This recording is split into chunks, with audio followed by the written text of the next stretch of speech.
Bem-vindos ao terceiro bate-papo do Planetário Café. Nosso convidado de hoje é o astrônomo Naelton Mendes de Araújo. O Naelton possui graduação em astronomia pela Universidade Federal do Rio de Janeiro e mestrado em ensino, difusão e gestão pelo Instituto Bioquímica da UFRJ. É astrônomo da Fundação Planetário desde 2005, onde desenvolve atividades de divulgação científica, elaboração de conteúdos de exposições e programa sessões em planetários digitais. Antes disso, trabalhou 10 anos com divulgação científica no Museu de Astronomia e outros 10 anos com controle orbital na Embratel. Foi curador do Cineclube Sci-Fi e criador do Encontro Nacional de Astronomia, o ENAST. Seja bem-vindo, Naelton. Para completar essa bancada, temos a Flávia Pedrosa, Paulo César Pereira e eu, Jorge Marcelino, todos astrônomos do Planetário do Rio de Janeiro. Naelton, muito obrigado pela sua participação e gostaria de iniciar a nossa rodada dando a palavra à astrônoma Flávia. Olá, Naelton. Bom, eu queria começar perguntando, então, quem foi o Isaac Asimov? Conta um pouquinho da biografia dele para gente. Vamos lá. Deixa eu mostrar aqui alguns slides.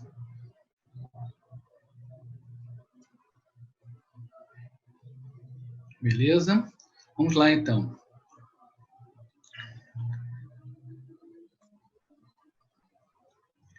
Isaac Asimov nasceu com o nome de Isaac Yudavitch Asimov. Mas a gente vai falar Isaac Asimov, que é abrasileirado, que é mais fácil, tá? Eu não consigo falar Asimov. Ele nasceu na Rússia durante a União Soviética. Esse 2 de janeiro, que é considerada a data de nascimento dele, ninguém tem certeza se é isso. Porque quando ele chegou nos Estados Unidos, ele meio que refugiado, ele já tinha 3 anos e não tinha nenhum documento, nada. Então, ele sabia-se apenas que ele já tinha, quando chegou, já tinha 3 anos de idade, né? E a data certa do nascimento a gente não tem a certeza. Ele morreu nos Estados Unidos, no Brooklyn, em 6 de abril de 1992. Ele contraiu AIDS devido a uma transfusão de sangue que ele fez. Ele era um escritor, mas formado em bioquímica, era bioquímico por formação, mas escritor por vocação. Ele foi autor de várias obras de ficção científica e divulgação científica. Eu gostaria de fazer uma perguntinha bem simples para você. Tá? Qual que foi a importância dele para a ficção científica? E costuma se categorizar a ficção científica. Em que você acha que o Isaac Asimov se colocaria melhor aí nessas categorizações? Legal, vamos lá. Uma divisão que geralmente o pessoal faz em ficção científica é a ficção científica hard e a soft. A hard tem uma preocupação maior com a questão científica em si, podendo até fazer desdobramentos sobre a questão social e tal, mas a ênfase da história é a ciência. Na soft, muitas vezes a questão humana, a questão mais dos personagens, dos sentimentos e tal, uma coisa mais de literatura mais romanesca, é mais forte. Tá?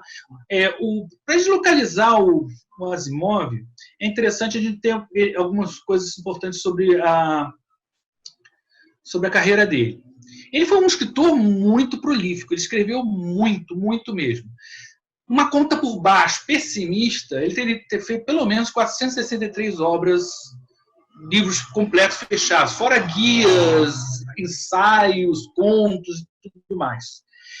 Na parte de ficção científica, ele tem 2 importantes que a gente vai falar mais adiante, sobre séries robôs, série Fundação, e tem a parte de divulgação científica. Mas o contexto em que o Asimov foi criado, vamos dizer assim, foi no finalzinho, no início da década de 30 e até a década de 50, que é chamado por muitos autores como a era de ouro da ficção científica americana. Tá? Lá em 1929, Hugo Gernsback, um outro imigrante também, só que esse era de Luxemburgo, luxemburguês, né? Ele criou o termo ficção científica na revista Amazing Stories. Antes dessa época, na década de 20, início de 30, a ficção científica era uma literatura de criança, vamos dizer assim, não levada muito a sério, e feita nas revistas chamadas Pulp Fictions, ou revistas feitas de pulp, material mais vagabundo, né, que é um papel mais inferior, né, coloridas na capa, lá dentro era aquele papel inferior, né. E essa revista Amazing Stories começa a fazer um pouco de diferença quando o Hugo Gernsback cria o termo ficção científica. Depois vem o John Campbell, em 1937, com a revista Outstood Stories, que depois deu origem à revista Analog, que existe até hoje. Foi nesse contexto aqui, com John Campbell, que o Asimov fez o seu primeiro conto, From Around, que depois entrou para o livro Eu, Robô, e nessa época que surge Clarke, Bradbury e Heinlein, que são chamados grandes da ficção científica americana. E essa época que, então, ainda a televisão e o cinema ainda não lidavam muito com ficção científica, exceto aquela coisa tipo Flash Gordon e tal que existia antes, né? A revista Planet Stories foi uma das últimas dessas época do Pulp Fiction, né? E o Asimov começou nesse contexto, mas foi além, que vem depois de 1950, chamada a era New Wave, onde tem muito também a cyberpunk, uma ficção científica mais pessimista e tal. E vem aí o Clarke, o Bradbury e o Heinlein, os caras chamados grandes da ficção científica americana. É nesse contexto que ele surge como ficção científica hard, tá? O Bradbury, por exemplo, que vai fazer centenário em breve também, ele era um cara mais soft ficção científica. Ele estava mais preocupado com a história, com a emoção e tudo mais. O Clarke, ele estava mais preocupado com a razão. Era mais raciocínio, mas as ideias. As ideias eram mais importantes do que o personagem. Tanto que ele não desenvolve muitos personagens dele. Tá? Então, isso acho que é o contexto que a gente tem para o Asimov. Tá? É esse contexto que ele se localiza dentro da ficção científica. Bom, parece que o Paulo está querendo fazer uma pergunta para você, Noelton. Paulo, você poderia? Seja à vontade. Obrigado.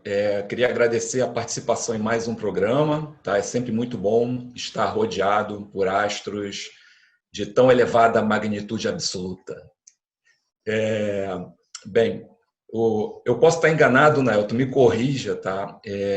O Isaac Asimov ele é mais conhecido do grande público quando a gente fala de produção de ficção científica, é isso mesmo? Acho que sim, creio que sim. A maior parte das pessoas conhece muito ele por causa dos robôs. Pois é.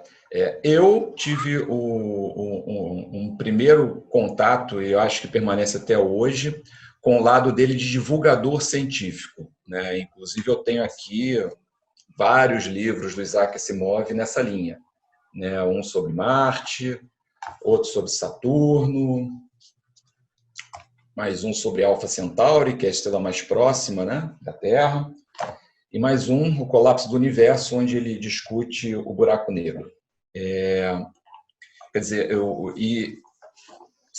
é um tema que me atrai, assim como atrai a todos vocês, né, porque trabalhamos num órgão de divulgação de ciência, né, mas a minha pergunta é a seguinte, assim, o que você tem a dizer assim, a mais sobre esse lado de divulgador de ciência do Isaac Asimov? Você acha que ele tem muito a contribuir ainda? Ele precisa ainda ser descoberto ou redescoberto com quem trabalha com divulgação científica? Sim, eu acho que o papel do Asimov na divulgação científica é de uma importância muito grande. Na época que ele começou a fazer isso, poucos cientistas saíam da academia para fazer divulgação científica. E ele, de certa maneira, se compara um pouco com Carl Sagan, que é outro também, coincidentemente, bioquímico também. Olha, tem bioquímica para caramba aí, né? O Asimov era bioquímico, Carl Sagan era bioquímico, meu mestrado foi no Instituto de Bioquímica, então a bioquímica tem alguma coisa aí nessa história. Mas o Carl Sagan também escreveu, inclusive, um conto de ficção, pelo menos algumas histórias de ficção científica. Mas o Asimov, ele escreveu muito, ele escrevia compulsivamente. Ele conta na infância dele que eles moravam todos numa casa com pouquíssimos quartos, um cômodo só para todo mundo. E imagina um caos, eram mais de, sei lá, não sei, mais de 5 irmãos, todos falando ao mesmo tempo, e ele se concentrava e se abstraía do que acontecia ao redor. Gostaria de ter essa habilidade dele, né, de concentração. Ele escrevia muito por isso, ele escrevia compulsivamente. Então, uma das coisas que ele escreveu, ele começou como bioquímico, estudando na universidade e tal. Vou mostrar para vocês antes de mostrar, eu queria mostrar alguns livros que não são ficção científica que ele fez, por exemplo, um guia da Bíblia, olha só, veja só. Revistas que ele fez de ficção científica, mas ele estava divulgando outros autores, não era ele o autor. O nome estava aqui só para carregar. Ele era uma pessoa que trabalhava com a divulgação, uma revista também, que era uma revista pública também, aquela matéria bem vagabundo, mas ele trabalhou muito com divulgação científica. Isso é muito legal, porque a ficção científica e a divulgação científica trabalham muito juntas. A gente que trabalha com divulgação sempre usa um pouco a linguagem da ficção científica. Quem já foi no Museu do Universo, no Planetário, viu que o nosso ambiente é totalmente dentro do contexto de ficção científica. Temos até uma nave espacial lá. Mas vamos dar uma olhada um pouquinho sobre o conteúdo de divulgação que ele tem para nos mostrar. Então, em 1954, ele fez seu primeiro livro de divulgação científica na sua área específica, Química da Vida. Tá? Em 58, ou seja, poucos anos depois, tá? Ele já não dependia financeiramente da universidade para viver, vivia dos livros que escrevia. Que inveja. Mas desses 400 e tantos, quase 500 livros que ele escreveu, mais de 200 eram livros de divulgação. E alguns estão aqui representados, né? E esse é bem ilustrativo, né? Asimov explica, o cara respondia perguntas gerais. E ele não se restringiu à bioquímica ou à biologia, ele falou de vários assuntos, é uma quantidade enorme de livros de divulgação. Todo divulgador de astronomia que eu conheço certamente já leu alguma coisa de Asimov, né? E o pessoal de biologia também. Então, ele tem uma quantidade, ele fala de vários assuntos. Ele era um cara que dominava muitos assuntos. Então, realmente, a divulgação científica estava no sangue dele. E ele era um humanista. Ele dá um valor muito grande à questão do conhecimento. Mais adiante eu vou mostrar algumas frases dele. E a questão do que ele é um cara otimista e que acreditava que o conhecimento tinha um poder de transformação muito grande. Então, ele, como divulgador científico, ao se dedicar à divulgação científica, ele valorizava esse conhecimento. E ele fez vários outros livros também que a gente não consegue. Eu vou ter aquele slide anterior lá, ficção científica, 2 linhas e um pouquinho. É muita coisa. Ele fez de coisas assim. Ele tinha livros de mistério. Ele gostava muito de fazer guias, tipo o que ele falou lá, o livro dos fatos, né? Questões gerais, enciclopédia. Tanto que ele vai usar a questão de enciclopédia numa das séries dele. Naelton, vou voltar um pouquinho aqui, invadir de novo. Você falou que existiam mais de 400 obras dele, certo? Assim, na sua opinião, né, qual que você diria que seriam as obras mais marcantes do Isaac Asimov? É difícil, porque ele tem uma obra muito vasta, mas eu poderia escolher pelo menos duas grandes obras que deram origem a séries. Livros que foram livros seminais, deram origem a uma série que ele continuou e depois ele fez uma coisa incrível. Ele tem várias linhas de histórias, séries que foram criados livros, e no final da vida ele resolveu unificar todas elas num universo só, um universo asimoviano. Mas os 2 mais importantes eu vou mostrar para vocês agora, que são esses livros que eu vou mostrar agora. Vamos lá.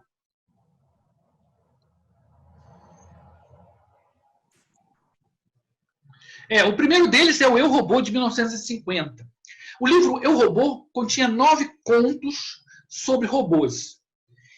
O Asimov tinha uma coisa muito interessante sobre robôs. Ele era um cara muito otimista e ele sentia, perdão pelo barulho, ele sentia uma certa resistência que algumas pessoas têm ao robô, né, que ele chamava de Síndrome de Frankenstein.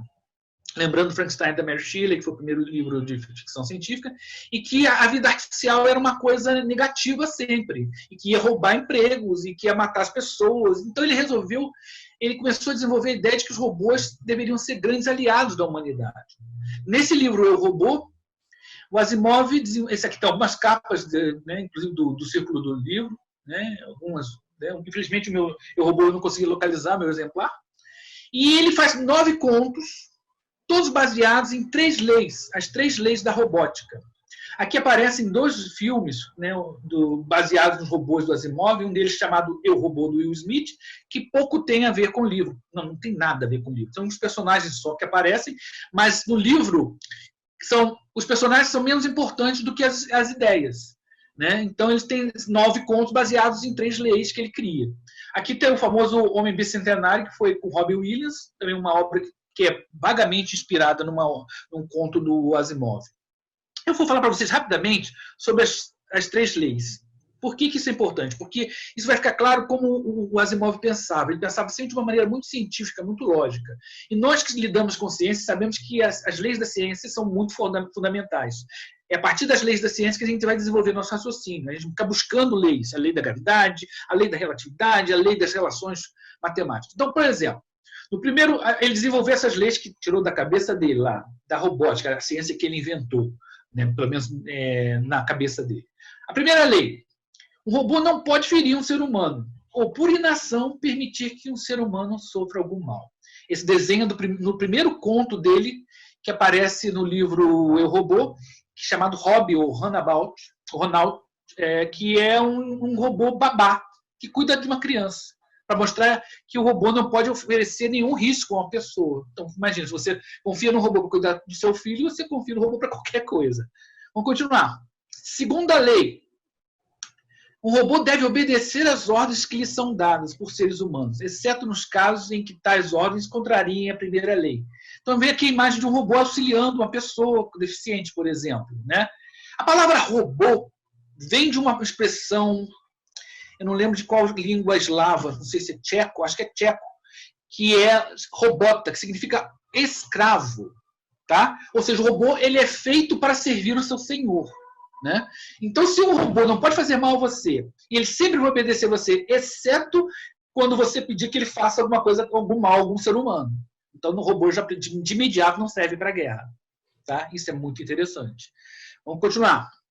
A terceira lei da robótica: um robô deve proteger sua própria existência desde que tal proteção não entre em conflito com a primeira e a segunda leis. São 3 leis relativamente simples. E é com essas 3 leis que ele desenvolve todas as histórias sem nunca violar uma lei sequer. E nas histórias sempre aparece uma questão que parece que uma das leis está sendo violada. Mas quando você vai analisar a situação, você descobre que não, que ele respeita as 3 leis o tempo todo. Mais adiante, quando ele vai juntar as linhas das séries dele, ele vai criar uma terceira lei, mas que essa eu vou falar com o próximo livro, que é... Então, Eu, Robô deu origem a uma série de livros sobre robôs, e mais tarde, um ano depois, ele criou um outro livro que é também um grande marco, que é o livro chamado Fundação. Vamos lá. Paulo, quer perguntar novamente? Opa, vamos continuar? Posso continuar? Quer continuar? Tudo bem. Não, que ainda estou respondendo a sua pergunta. São os 2 livros mais importantes dele. Tá? Ótimo, ótimo. Eu estava só assim que você tivesse terminado. Não, se quiser interromper, pode interromper. Não, vamos lá. sem problema. Beleza, vamos lá. Fundação ele criou um ano depois. Fundação é uma história espacial, um império galáctico, né? Não nenhuma semelhança com Star Wars. A ideia interessante é o seguinte: ele cria uma ciência que não existe, né? A robótica ele já tinha criado lá no outro, né? Chamada psicohistória. O que é psicohistória? É o sonho de consumo de todo cientista social. Imagine que você pudesse ter uma ciência que mistura psicologia, previsão matemática, história e sociologia. Ou seja, se você pudesse prever o comportamento das nações. Tá? Isso é ficção científica, lógico. Mas a ideia que ele parte é muito interessante, que a psicohistória que ele cria é baseado nas leis dos grandes números. Ou seja, você não consegue prever o comportamento de uma pessoa. Mesmo que você tenha uma análise psicológica muito grande daquela pessoa, as pessoas são relativamente imprevisíveis. Quando grupos pequenos também continuam imprevisíveis, mas imagine grupos com uma quantidade que ultrapassem a 6 trilhões, uma população galáctica. Tá? Então ele compara com a lei dos gases perfeitos. Ou seja, a lei dos gases em que você, cada partícula, do gás, cada molécula, você não consegue prever a posição de cada uma delas. Mas o comportamento estatístico geral você consegue prever: temperatura, pressão e volume. Usando essa analogia, ele cria uma ciência fictícia que prevê o futuro. E esse cara que está aparecendo aqui é o Harry Sheldon, o criador dessa ciência. E eles chegam à conclusão que o Império Galáctico que eles estão vivendo, um império que quase toma a galáxia toda, só habitado por seres humanos, é importante, para que a previsibilidade possa funcionar, não tem seres vivos, não tem alienígenas inteligentes, e ele prevê que aquele império iria cair, iam passar 1000 anos de violência, de barbárie. E ele cria, então, o que ele chama de uma fundação de enciclopedistas que vão guardar o conhecimento para diminuir ele não consegue evitar a queda do Império, nem os 1000 anos de barbárie, mas ele consegue diminuir esses anos, esse tempo, criando a Fundação, que é um grupo de cientistas que vão colecionar, vão guardar o conhecimento para as próximas etapas. E ele prevê várias etapas, várias situações que esse grupo de humanos gigantesco, né, vai passar. Ele chama de crise Sheldon. Eu falo com muita alegria dessa série, porque depois ele junta com os robôs, né, e ele cria uma lei zero para os robôs, que é a lei seguinte: nada é mais importante do que a humanidade como um todo, ou seja, é a lei zero. Se uma pessoa tiver que morrer para salvar a humanidade, essa pessoa poderia morrer. Ou seja, você pode pensar que o bem da humanidade como um todo sobrepuja o bem de cada um. Parece Star Trek, mas é isso mesmo. E para os fãs de ficção científica, eu adianto que vai ter em breve uma série na TV, né, uma série no streamer sobre Fundação. Eu estou aguardando ansioso. Ok, Naelton, desculpa pela interrupção que eu fiz aí. Não, tudo bem. Ok. E o Paulo deu um sinalzinho ali e está querendo fazer uma pergunta para você. Naelton, me parece que o Isaac Asimov teve o dom de saber usar a ciência, né, dentro da sua obra, né?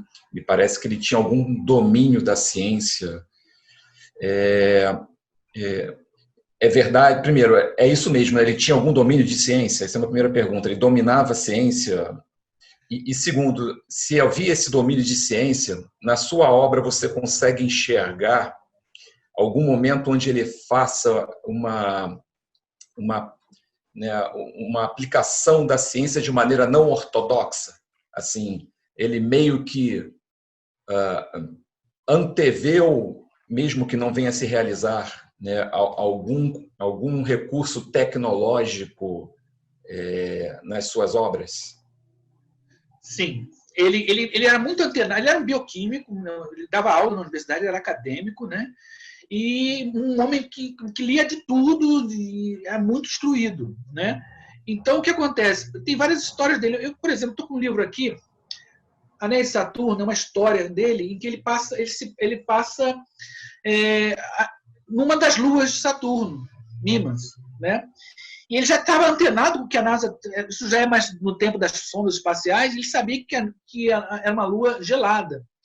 E ele faz uma viagem por dentro dos anéis de Saturno com um herói, que o nome dele vocês vão identificar logo, alguém copiou alguém, né? O nome do cara era Luke Star, não era Skywalker, era Luke Star. Pois é, esse cara era um herói de space opera e tal, e ele se esconde nos anéis dos vilões lá, igualzinho alguém que eu já vi, e para dentro de uma lua. Ele para dentro de uma lua e o Asimov pegou os conhecimentos que tinham acabado de chegar das sondas Pioneer e Voyager e fez essa história. A psicohistória, por exemplo, até hoje tem gente que procura desenvolver a psicohistória, que é baseado nas leis dos gases, né? E ele extrapolou aquele raciocínio, considerando cada pessoa uma molécula de um gás, e fez. As leis da robótica já não são leis, ou seja, um cérebro eletrônico positrônico, como ele inventou também, não precisa ser assim, mas ele fala o que seria o ideal para que os robôs não fossem armas de guerra, não fossem não produzir mal para a humanidade, que algo que pudesse ajudar a humanidade a crescer. Então ele tem muita de ciência nas histórias dele, muitas as soluções. Alguns personagens resolvem problemas usando pensamento científico, ou no raciocínio lógico, ou descobertas científicas. No Eu, Robô tem vários personagens que vão aparecer, vão alternando nos contos. Um deles são dois engenheiros que passam aventuras pelo sistema solar, trabalhando como engenheiros, consertando coisas e tal, e eles sempre que tem uma situação muito mais difícil para resolver, eles resolvem usando raciocínio lógico e científico. às vezes usando conhecimento científico específico ou só uma questão de raciocínio lógico. Então, realmente, a formação científica do Asimov ajudou muito na ficção científica que ele faz. É uma ficção científica de outro nível.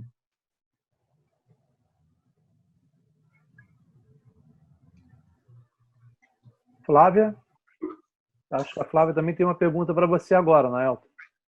Sim, Naelton. Eu queria saber como você vê a influência, né, do Asimov hoje na literatura, tanto de ficção científica como de divulgação científica. Eu acho que uma coisa fundamental que o Asimov traz para a gente, que deixou de herança para a gente, é o pensamento humanista dele. Ele tem uma preocupação muito grande, ele é um otimista, no sentido de que as ideias dele, né, deixaram para a gente um otimismo, uma confiança na ciência sem uma idolatria da ciência, que acho muito importante.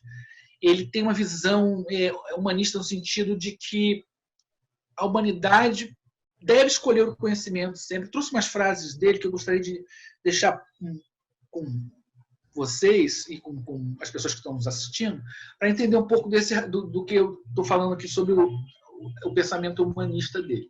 O Asimov ganhou muitas homenagens e influenciou muito a ciência e a cultura em geral, né? Só para adiantar, antes de falar das frases dele. Aqui, por exemplo, esse robozinho da empresa Honda, né? Que recebeu um nome em homenagem a ele, Asimov, né? É um robô. E todo o pessoal da área de robótica, né, se inspirou muito nas ideias do Asimov, né? Se as 3 leis da robótica ainda não fazem parte da programação definitiva de robôs, é porque a gente ainda não tem robôs do tipo que o Asimov bolou. Os livros, né, a divulgação científica barata, ou seja, essa aqui é uma coleção chamada Coleção Argonauta, eram livros baratíssimos, fáceis de comprar, não custavam absurdos, tá?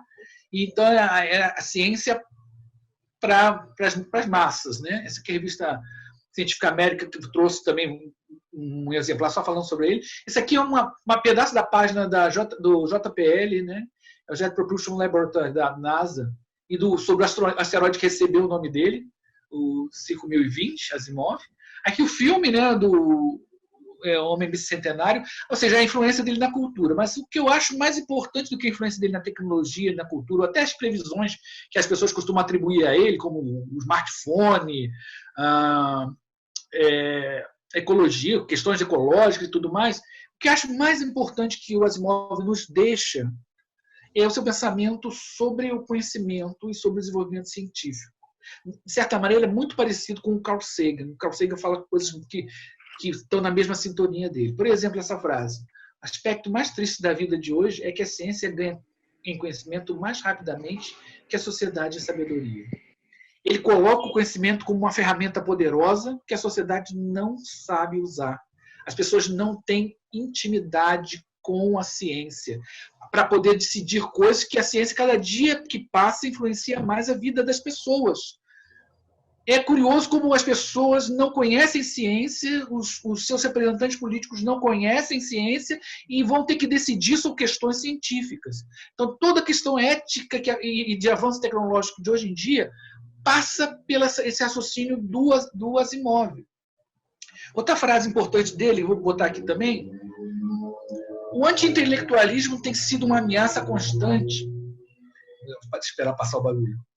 O anti-intelectualismo tem sido uma ameaça constante, se insinuado na nossa vida política e cultural, alimentado pela falsa noção de que a democracia significa que a minha ignorância é tão boa quanto o seu conhecimento. Olha como isso é atual. Olha como isso é atual. O Carl Sagan já falava coisas desse tipo, ele tem frases parecidas que falando que na medida em que nós temos uma sociedade cada vez mais ligada e dependente da tecnologia, as pessoas conhecem cada vez menos. E na hora de decidir sobre questões tecnológicas ou científicas, que bagagem elas têm para poder decidir? E os seus representantes políticos que vão para lá e tal, que bagagem eles têm? Qual é o conhecimento que eles têm de ciência? Qual o respeito que eles representam para a ciência? Nós estamos à beira de uma marcha pela ciência agora e tal, e todo o movimento. Isso tudo é muito atual. Eu acho que essa herança dele de pensamento É muito importante. A questão literária não é tão importante. Ele não muitos dizem que não gostam dos personagens do Asimov, que são muito bidimensionais, e realmente o são. Ele não está muito preocupado em desenvolver o personagem, que é uma coisa que foi muito valorizada depois da década de 50, da chamada New Wave da ficção científica. Mas as ideias eram mais importantes do que os personagens. As ideias eram mais importantes do que o planeta visitado pelo personagem. Eu lembro aqui, só para a gente tocar, tem a continuação de Fundação, né? Tem vários livros que ele fez a continuação da Fundação. Tem um livro em Fundação e Terra. Ele desenvolve uma busca pela o Império cresceu tanto que eles perderam a Terra de vista, e eles tentam voltar para localizar a Terra, porque eles perderam na história milhares de anos no futuro. E eles vão parar num planeta que foi terraformado. O que é o planeta terraformado? É um planeta que não tem ambiente para você viver, tipo o que o pessoal está querendo fazer por Marte, e que foi transformado para parecer com a Terra. Quando eles chegam nesse planeta, a população já abandonou aquele planeta há muitos anos. E o planeta voltou do jeito que estava. Não tinha mais atmosfera, não tinha mais ecologia nenhuma, e só uma praga de um fungo que tomava tudo. Eles estragaram a porcaria do planeta. Cadê a ética? Cadê a preocupação com o meio ambiente? Então, o Asimov, as ideias do Asimov são mais importantes do que o desenvolvimento de personagens. Quem é muito da área de literatura, certamente vai falar, isso aí não é literatura, é ficção. Muita gente tem um desprezo muito grande para literatura de ficção científica, né? Usa o termo sci-fi como uma coisa pejorativa. Mas o Asimov deixou uma outra coisa importante que o Asimov deixou é que gerações de cientistas e engenheiros leram Asimov e se interessaram por ciência. Os livros de divulgação científica que o Paulo mostrou. Isso é uma herança, só isso já seria muita coisa, mas ele deixou ainda um pensamento crítico sobre o desenvolvimento científico. Não adianta fazer ciência só pela ciência, pelo que você recebe imediatamente, se você não pensar mais adiante. Obrigado, Naelton, por essa maravilhosa apresentação, e lembro a todos que esse episódio é um especial pelo centenário de nascimento do Asimov. Estamos encerrando esse bate-papo com o astrônomo Naelton Araújo, agradecendo a presença de Flávia Pedrosa, do Paulo César, e gostaria de avisar que o assunto de nosso próximo encontro será buracos negros. Não deixem de assinar o nosso canal e clicar no sininho. Um grande abraço a todos e nos vemos em breve. Fiquem em casa.